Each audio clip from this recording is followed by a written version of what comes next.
Good morning, everyone. I am up and about. I'm actually getting ready to go to brunch with my best friend, who I have not seen in a very, very, very long time. So I'm excited to be out with him. And so while I was out and about, before I was out and about, I thought that I would come on and talk about ways to make yourself, ways to feel better about yourself. There are so many.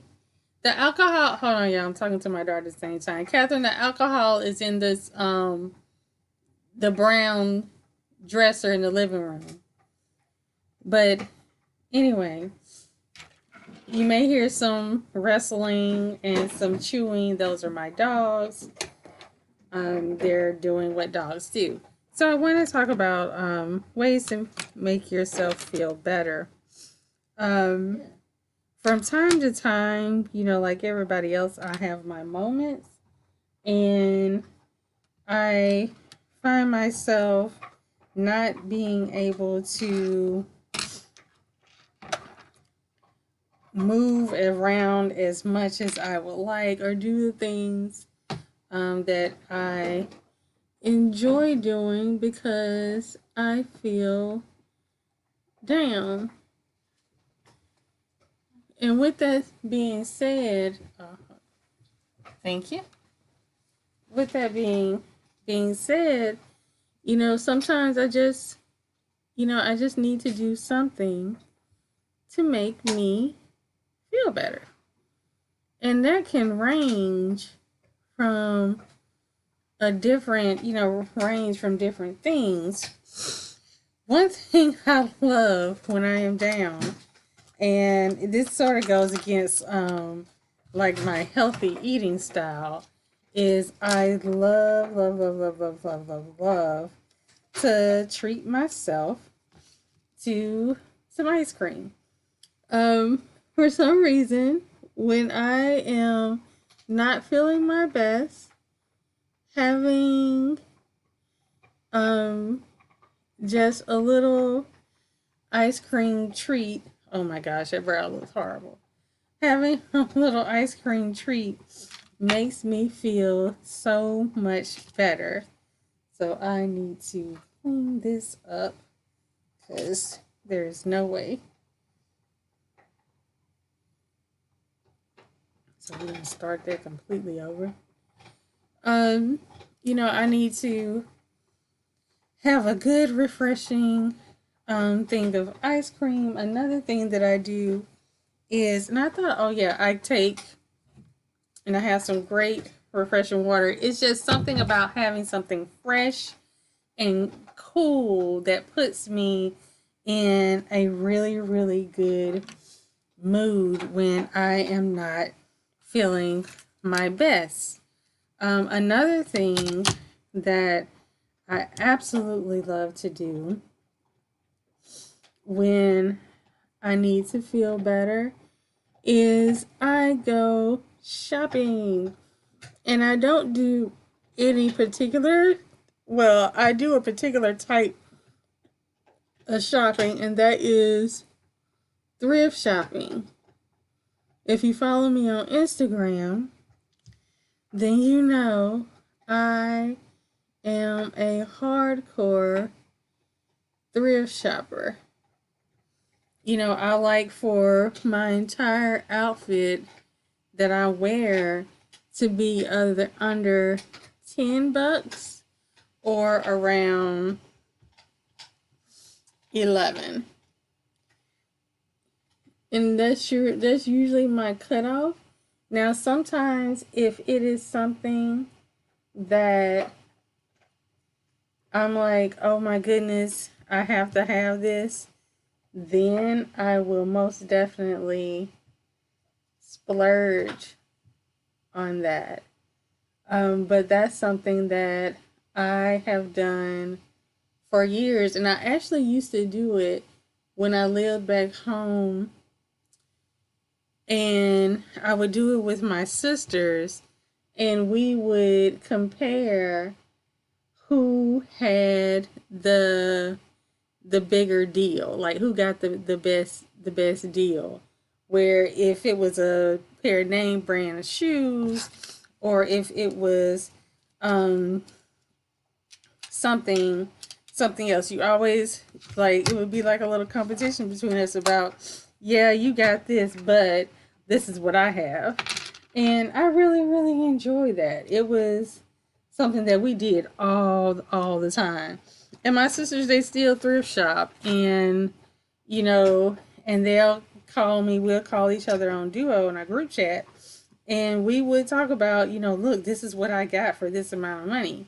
And those moments, that thrill of finding, a good find, gets the adrenaline running, and it feels really good. But the thing about thrift shopping is I'm not in there all day. I give myself a time limit. It's like, you have 20 minutes to go in this store and to find the deal. And if you can't find it in 20 minutes, then excuse me, then you need to leave this store, because what's going to happen is I'm going to start having impulse buys. And impulse buying is something that can end up being a little bit, I don't like to use the word dangerous, but a point of concern for me, because I manage bipolar disorder, and when I'm unwell, having being impulse buying is something that I deal with, and I have to manage, because I will go in and spend my rent money, and there you have it. But the thing that I love about that is that the time limit putting on myself is, it is goal oriented and it's time oriented. So I have a specific time that I am doing things, and once that time is up, I either have something that I love in my hands or I don't. Another thing that makes me feel good about myself is having, or that anyone can use to feel good about themselves, is having clear, defined personal spaces that are just for me. And what I mean by that is that I, right now, I'm in my office / studio / park gym. And this is an area that is distinctly for me. It's, although the living room is on the other side, it is detached and blocked off from the remaining parts of the home. So like when I come over here, it's like it's my world, and I don't have to share it, and I don't share it with other people, and my dogs stay out of it. And so it's my space where I come in, and this is where I work when I work from home. And I'm able to relax. My bedroom is also another space where it is, distinctly defined for me. And I have a little more leeway when it comes to my bedroom about who can come in there. My daughter and the dogs can come in there. But when my dogs come into my bedroom, they're usually coming to listen to the music that I put on. Because for some reason, swinging and soft jazz calms them down. And they will come in while I'm listening to music, and they will sit at my feet, and they will completely relax. And all these things are, as you can see, as I'm talking, these things are specifically geared towards myself. And so when you're thinking about what can I do to make myself feel better in any given situation, then you have to look at your personal life, right? What is it about you and the things that you do that makes you smile? Like, what really, really, really makes you smile? I think sometimes we look a lot at these cute and excellent infographics that we may see on Instagram, Facebook, or social media, or those TikToks that people are pointing saying, do this, do this, do this, do this. But when in reality, things that work for people aren't this generalized method. It is always more effective when something is specific. And we want to have things, I'm not going to say we want to have things, how can I put it? I'm not going to say we want to have things laid out for us, but we want to utilize the methods that someone else has utilized. And the problem is that those methods worked for that person.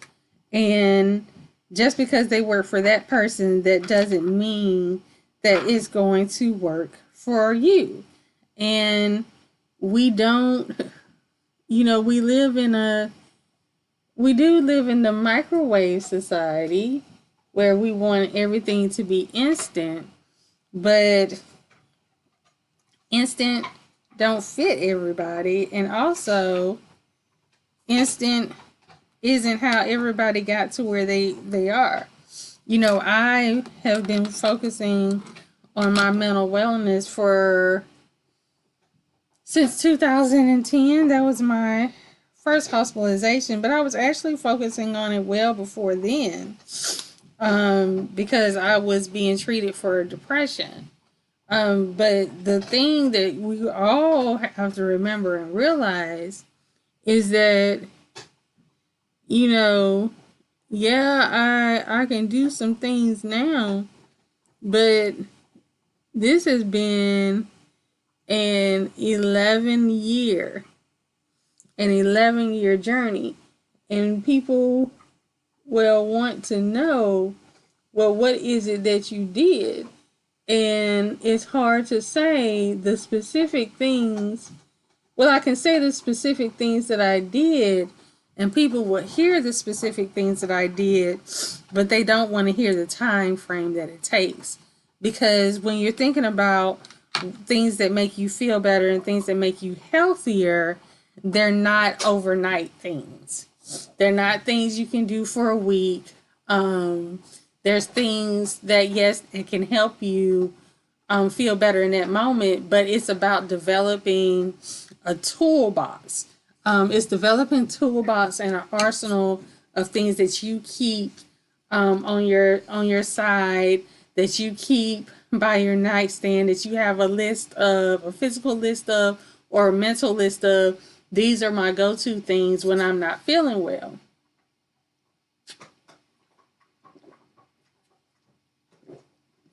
And a lot of probably more important, is that we have to learn that when it comes to our wellness, overall wellness, and doing things that makes us feel better, we should be doing these things regardless of how we're feeling. We should be doing things that make us feel good when we feel great.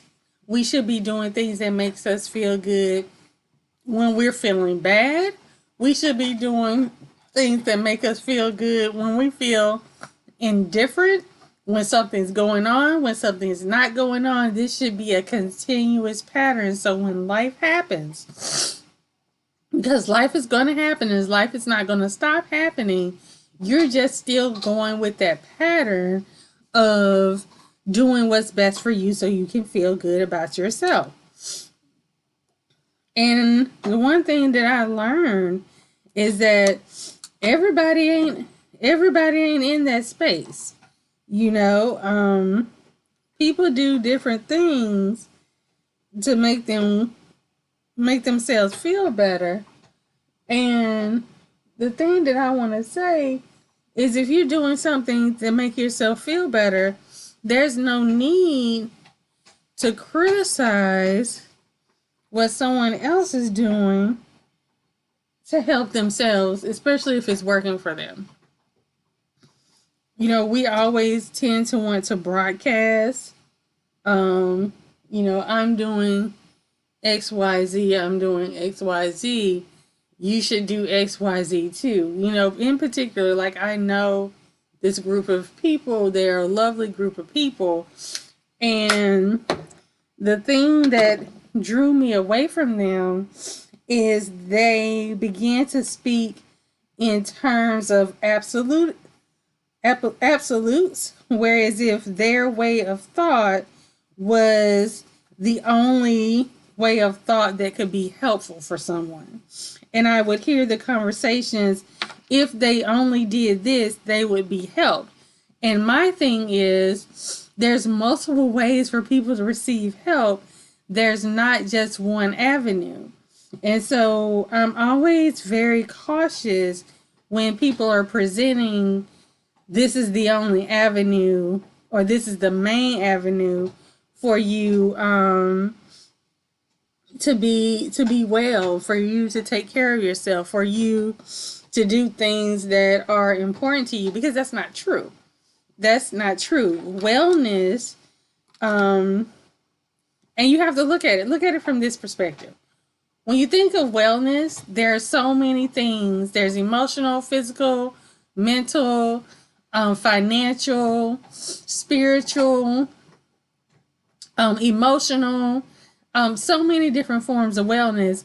Now, with so many different forms of wellness, why does it make sense to only utilize one method to deal with those different things? We are universal beings, and our experiences can be universal. Thus, the things that assist us, for me, my personal self, is universal as well. You know, this thing just did not come out as dark as I would have liked it to.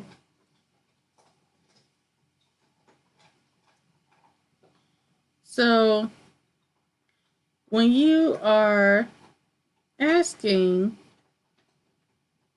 you know, what am I doing to make myself feel better, it's really, really important that you're asking, really asking yourself, like, me, what is it that I'm doing or that I should do to make myself feel better?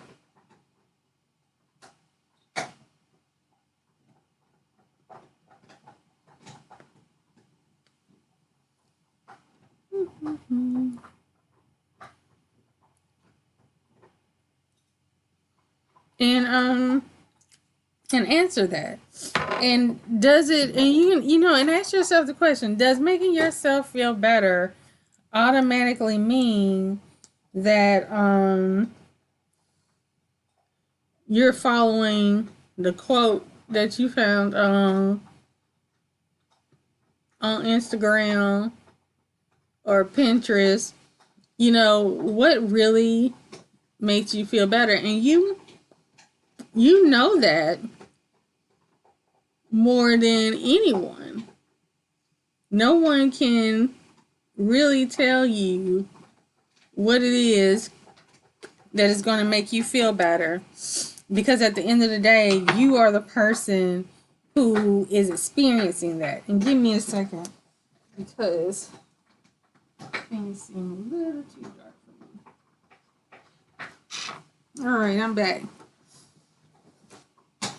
And so you're the person who has to resolve that and has to think about that. What makes you feel better? What makes you feel on top? Um, because I can say, try this, and guess what? None of those things can work out for you. And it's all because it's not because you did it wrong. It's because the things that worked out for me because they worked out in relation to to my to my life. And our experiences in life are different. So what works for me, and we say this often, what works for me probably may not do anything for you. And so when we think about that question, what is going to make me feel good? What is going to make me feel better in this moment? Yes, it is always great to seek out wise counsel. I write articles to be helpful. I do videos to be helpful. I do a podcast to be helpful. But at the end of the day, the person that is going to be the most helpful to you is going to be you. Hold on, I can't I gotta put on my glasses.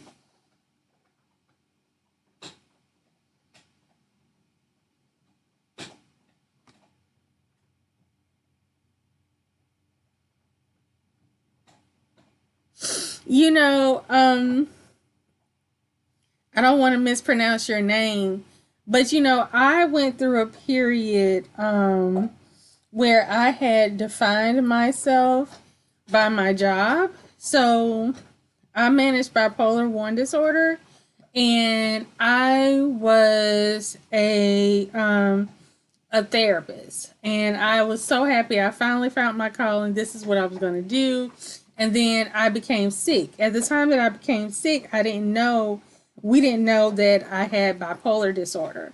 But what ended up happening, I couldn't work anymore. I couldn't function as a therapist, so I had to stop working.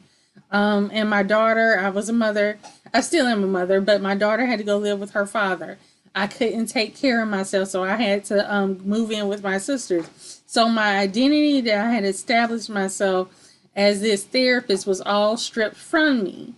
And the thing was that and the thing we all have to be careful with is that we have to be careful about defining ourselves through external things. And that's the thing that I learned within myself. Because when those external things are gone, then who are you? And what I did is that I started to use definitions of myself that I created. And it wasn't, and it didn't come overnight. But I had started, reconnecting with people because I had become a natural hair vlogger. And so, but that still, even though I enjoyed it, it still wasn't me. But when I started to define myself as an advocate, and that was something that I had control over, and that was something that if I had a job wasn't getting taken away from me, if I didn't have a job that wasn't getting taken away from me, I would always be an advocate. I would always be an activist when it came to mental health and when it came to wellness. And so those are things that I had defined myself of. And I found a motto for myself, right? And the motto that I found for myself was the purpose of life is not to be happy. What is it? I want to make sure because I write it on everything that I do. Hold on.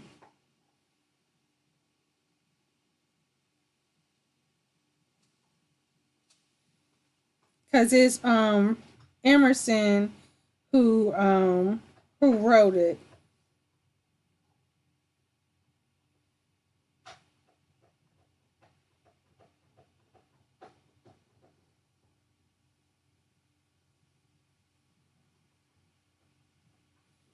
Here we go, Emerson. So this is my favorite quote of all time. This is the quote that I used getting into grad school, and it says the purpose of life is not to be happy. It is to be useful. It is to be honorable. It is to be compassionate.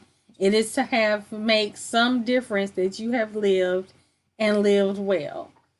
And for me, that is what had driven me, because I was like, if I don't have these titles as a therapist, if I don't have these other things that I was focused on, it's like, what definition do I give myself that I have control over, and it's not connected to a job. What definition do I give myself, and it's not connected to my family? When I look in the mirror, who I'm asking myself a question: either one, who am I, or two, who do I want to be? And those are vital, vital, vital questions to ask yourself. And if you're trying to figure out where do I go from here, let me tell you, I don't care how long I've been at a job. I'm always hitting Indeed.com. I'm always looking at Idealist. I'm always looking at job descriptions, and I'm telling myself, "Ooh, I want to do that." And you know what? If I don't meet the qualifications to apply for that job, I create an opportunity myself with whether I'm volunteering or I actually create it to where I am doing that, and I get the same level of satisfaction. For me, I wholeheartedly believe in taking what I call the Tyler Perry and Oprah Winfrey approach on things. Owning it. Owning your identity. Not allowing a company to define this is who you are. It doesn't mean that you're going to be an owner. It doesn't mean that you want to own a business, but what it does mean is that you take something of yourself, look at something about yourself that you absolutely love, and regardless of what job you have, you pour into that aspect of who you love. I poured into the aspect of my mental health advocacy, and I ended up working at the National Office of Mental Health America. So I continue to pour into that aspect that cares about wellness of Black women. And by at some point this year, I will be an executive director of a nonprofit. Those are things that the world did not give to me to define myself. No one chose me and said, "Ooh, we want you to be this because you have these skills." I made a decision that I needed to create a space for myself. So you have to make a decision to create and make a plan to create a space for yourself when there's no spaces being offered to you. And to me, I look at Oprah Winfrey and Tyler Perry for those approaches. And also Kev on Stage. That's another one, because Kev on Stage was trying to get into these other places, and he could not. And so he said, "You know what?" He said, "You know what? I am going to get my own space." He has his own sound stage now. He has his own streaming app now. He's creating their own content for Black comedians. And so sometimes you have to look away and close your eyes and realize, what is it that I want? And then you have to move forward and develop yourself. And it takes time. And sometimes, I look at it and I was like, oh, I wish I could be. I always thought I was like, I would want to get to a point to where I could be the executive director of a nonprofit. And one of my friends had told me, he said, one of my friends had told me, you have everything that you need to become the executive director of your own nonprofit. And he was absolutely right. I did. And so speak about self-confidence. Self-confidence. Whew, I have brunch. I have brunch, everyone, in a few minutes. And I really have to go. So self-confidence is a lot. So I'm going to do this. I'm going to come back on later. I have a lot of schoolwork to do, but briefly with self-confidence, it can be difficult.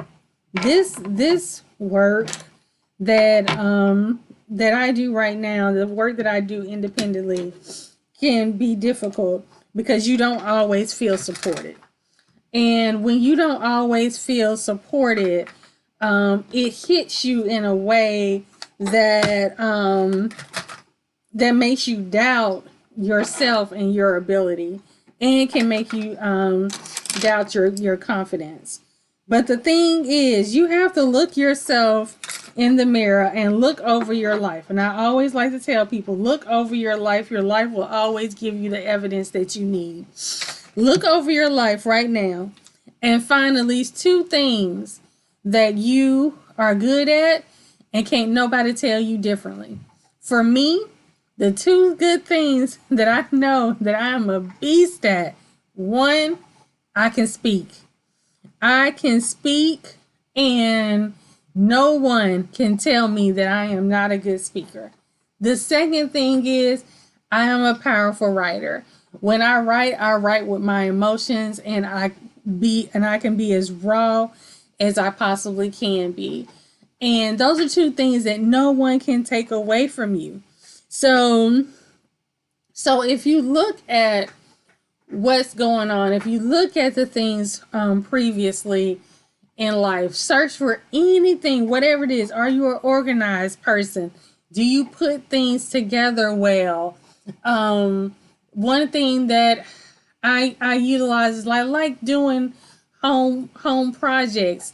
So I utilize that in creating an office space for myself. I utilize that to make my room an oasis. You have to do a self-inventory. All this, if you're having difficulty figuring out who you are, what you want to do, or the things that you are good at, do a self-inventory. Very, very simple. Using 1-word answers. Where are you now in terms of, let's just say, your goals? We're going to look at right now, today. Where are you now? And look at, if nothing was an option, if nothing was an obstacle, second column, where would you be? Where would you be? And then the third column, how do you get the 2 to connect? 1 word in each column. And just go down. Do that for at least five items in each column. Where are you if you're interested in school? Think about that. Your ultimate thing, I would go to this university. And then how would you marry the 2? I would start looking at virtual tours, college tours. Do those things. Self inventories. I do a self audit of my year at the end of every single year. In terms of my goals, I look and I assess why certain things get done and why certain things don't. And I decide from there, do I need help, or do I need to let things go, or do I need to change things? When you have to, and this is what I tell you, you have to be organized. If you don't have one, get yourself a planner. I know people like to use their phones. I like to use a planner. And the reason why I like to use one is because, hold on, the camera's this way. Because I can do brain dumps. And this day right here, On my list, I have times, but then over here, I have things that I can check off. It doesn't matter how big or how small that task is. If I'm able to check things off as I go, I feel like my day is somewhat productive, and having productive days helps you build up your confidence to accomplish bigger tasks. That is all that I have for right now. I have to go because I'm going to be meeting my bestie for brunch in 30 minutes, and he is going to kill me. So I cannot be late. So thank you everyone for tuning in. Thanks for everyone who's catching a replay. Y'all can follow me. What I use the Happy Planner. That's because they're the ones that have the sheets that I need. Because I like to have the ones that have on one page that has the hours and where I can just write stuff down, and then it has where you're grateful for on your top. You know, I usually buy the binders and then just buy the fill-ins separate. You know, I save money that way. So I just use the Happy Planners. I have one for those of you who follow me on Healing Black Women. I have one for Healing Black Women. This is that one. And then I have one for my personal stuff because, you know, I have the podcast, Minding Your Purpose podcast. I have my blog on laquanda.com. And then I have my show, the live stream wellness series. So I have to keep all of that separate. So I will chat with all you later. Thank you for tuning in.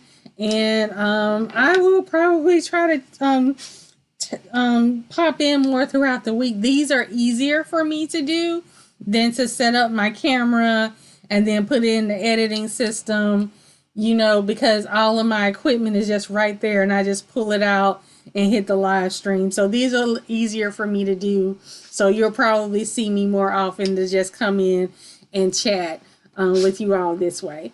So I will see you later. And if you're not following me on Instagram, I'm in my fitness journey. I have a personal trainer. We're trying to get things together here, so be sure to check me out. It's my first name, LaQuanda, on Instagram. Bye, everyone.